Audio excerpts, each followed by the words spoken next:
Selamat datang ke channel Jujong dan hari ini Jujong nak kongsikan satu kaedah mudah untuk bab 4 tingkatan 4 di mana kita boleh gunakan kaedah mudah ni untuk menentukan kawasan yang diwakili oleh satu set. Terutamanya apabila kita diminta untuk buat loretkan atau senaraikan unsur berdasarkan satu gambar rajah Venn diagram. Jadi langkah yang kita perlu buat adalah pertama sekali kita kena labelkan setiap bahagian pada gambar rajah Venn tu dengan nombor. Lepas tu kita akan senaraikan bahagian suatu set tu dengan nombor dan tentukan kawasan melalui senarai, dan selepas kita sudah tentukan senarai tersebut, kita akan loretkan bahagian yang diwakili oleh set tersebut.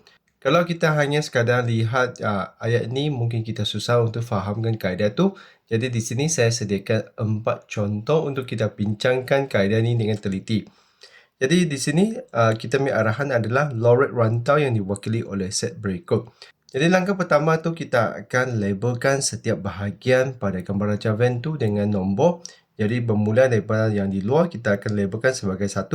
Lepas tu untuk A sahaja kita akan labelkan sebagai 2. Persilangan A dengan B tu kita labelkan sebagai 3. Untuk B sahaja kita labelkan dengan 4. Untuk persilangan B dengan C kita label sebagai 5.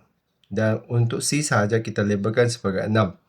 Jadi perhatikan di sini, setiap bahagian pada set kita tu ada gambar rajah Venn ni sudah dilabelkan dengan nombor. Jadi di sini kita perhatikan, kita nak tentukan bahagian ni, kita boleh gunakan nombor ni dan kita senaraikan dulu bahagian yang diwakili oleh set tu. Jadi untuk kesatuan A dengan B adalah semua dalam A, semua dalam B, tapi ada pelengkap. Jadi kita senaraikan dahulu manakah bahagian yang merupakan pelengkap bagi kesatuan A dengan B, iaitu kita adalah 1 dan 6. Jadi untuk C pula, kita punya unsur atau bahagian yang diwakili oleh C adalah bahagian 5 dengan bahagian 6. Jadi selepas tu, disebabkan kita nak tentukan persilangan antara dua bahagian ni, jadi persilangan tu adalah bahagian yang berulang tu. Jadi bahagian berulang tu adalah 6. Jadi kita hanya sekadar loretkan bahagian 6 sahaja. Jadi dengan kaedah macam ni, kita lebih senanglah untuk tentukan jadi bahagian yang diwakili oleh set tu. Jadi kaedah ni sangat sesuai semasa kita nak tentukan bahagian yang diwakili oleh suatu set dalam gambar rajah Venn. Jadi kita perhatikan contoh kedua. Jadi seperti tadi, kita akan senaraikan dulu atau kita akan labelkan dulu setiap bahagian tu dengan nombor. Permulaan daripada yang luar 1. Untuk A sahaja kita labelkan sebagai 2. Untuk persilangan A dengan B, kita labelkan sebagai 3. Lepas tu untuk B sahaja kita sebagai 4. Setiap bahagian tu kita kena labelkan dengan nombor. Jadi asal dia ada sempadan, kita akan labelkan dengan nombor. Jadi di sini 5. Untuk persilangan semua tu 6. Jadi untuk ni 7, 8. Jadi di sini ada 8 bahagian kesemuanya. Jadi seperti tadi, kita akan senaraikan dulu setiap bahagian ni. Pelengkap bagi persilangan A dengan B. Untuk A dan B, persilangan tu adalah 3 dan 6. Jadi pelengkapnya adalah semua yang lain lah, iaitu 1, 2, 4, 5, 7, 8.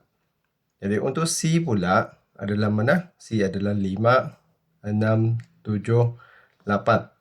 Jadi kita punya persilangan antara dua bahagian ni adalah nak semak manakah nombor yang berulang tu. Ada 5, ada lagi 7, ada lagi 8. Jadi untuk mahirkan kaedah ni, anda tetap perlu ada asasnya lah, iaitu anda mampu untuk fahamkan setiap kita punya operasi set tu. Jadi kita hanya sekadar buat loretkan pada 5, 7 dan 8. Jadi begitulah jawapan bagi soalan 2 ini. Jadi anda boleh cuba untuk soalan seterusnya sendiri sebelum lihat penerangan video Jikucong ni. Jadi anda boleh pauskan video dan cuba sendiri dahulu sebelum anda lihat penerangan. Jadi seperti biasa, kita akan labelkan dulu kita punya gambar rajah Venn tu dengan nombor. Jadi asal dia ada sempadan, kita akan labelkan dengan nombor lah. Jadi ini sebenarnya nombor raja yang sama macam tadi. Cuma yang kita punya operasi set tu ada lain. Jadi saya labelkan setiap bahagian tu. Jadi di sini saya ambil kesatuan A dan B itu. Jadi kesatuan A atau B itu adalah semua bahagian dalam A dengan B. Jadi kita akan labelkan 2, 3, 4, 5, 6, 7. Lepas tu pelangkap C maksudnya adalah selain C lah. Selain C itu ada 1, 2, 3, 4. Jadi asal jangan masuk ke dalam C. Jadi di sini kita lihat manakah persilangan antara dua set ini. Kita lihat apa yang berulang. 2, 3, 4. Jadi kita hanya perlu lorekkan 2, 3 dengan 4. Jadi dengan senang kita boleh kenal pasti bahagian yang diwakili oleh set ini. Jadi contoh yang terakhir sekali. Jadi seperti biasa anda boleh pauskan video untuk cuba sendiri dahulu sebelum lihat penerangan Cikgu Chong.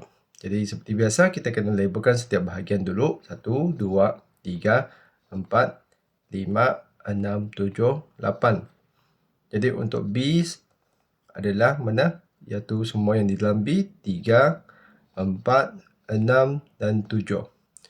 Untuk kita punya pelengkap kesatuan A atau C itu, maksudnya selain A dengan C, ada apa lagi? Ada 1 dengan 4. Dan di sini disebutkan dia adalah kesatuan. Kesatuan maksudnya kita akan tambahkan dua-duanya lah.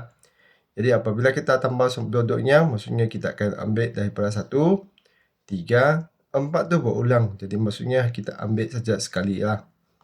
Okay, jadi bahagian yang kita akan lorekkan tu adalah 1, lepas tu 3. Jadi kita akan lorekkan 3. Lepas tu 4, 6, 7. Jadi bahagian ni semua ambil. Kecuali 2, 5, 8 lah. Jadi begitulah jawapan untuk soalan ini.